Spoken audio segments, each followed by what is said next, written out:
as cities grow, water becomes more and more expensive.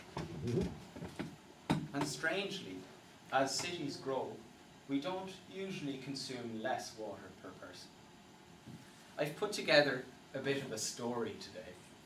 A story that might explain how we can save some water and save a lot of money. This is a story about my imaginary friend, Tom. Tom lives in the city of Wellred. It's quite a small city, maybe with a few 100,000 people.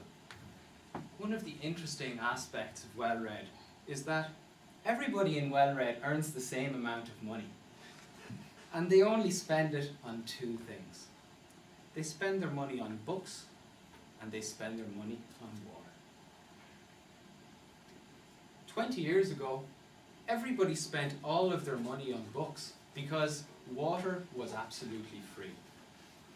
The city was small and there was plenty of water just nearby in the lake. They'd take water from the lake and it would be refilled by the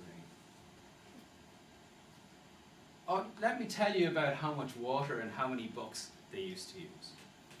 Well, Tom, like everybody else in Wellred, he didn't have to pay for water, and so he'd use 50 litres of water every day. Now, the first few litres would mean much more to Tom than the last few, but since it was free, he'd just use 50. All of the rest of his money he'd spend keeping Wellred, buying about 4 books every day. Quite a lot of reading there.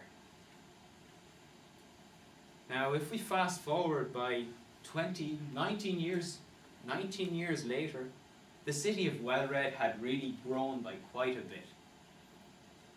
The city needed lots more water, and that water had to come from much, much further away, which meant water became much more expensive in the city.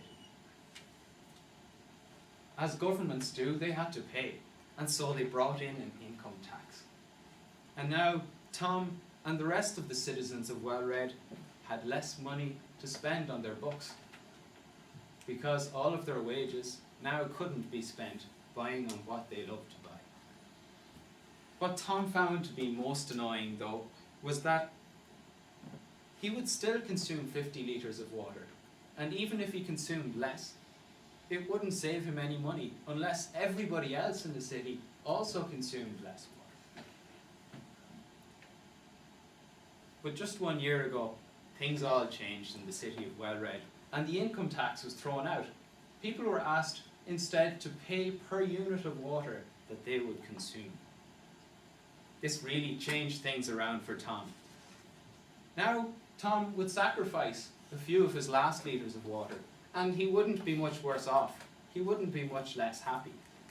He'd much prefer to spend that money he'd spend on expensive water buying more books. I mean, after all, it was the city of Wellred. Furthermore, other people seemed to think the same as Tom, and now the city didn't need to get water from quite so far away anymore.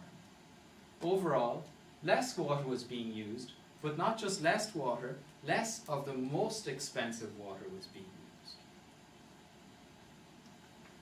I just met up with Tom, my imaginary friend, last night, and I asked him what he had learned from the whole experience, and he said there were 3 things that stood in his mind. First of all, Tom said he didn't realize before how the growth of a city would make water become more expensive, because the water came from further and further away. Second of all, Tom always thought that by saving a small amount of water, you wouldn't save much money. But the truth is that the last drop of water is much more expensive than the first drop.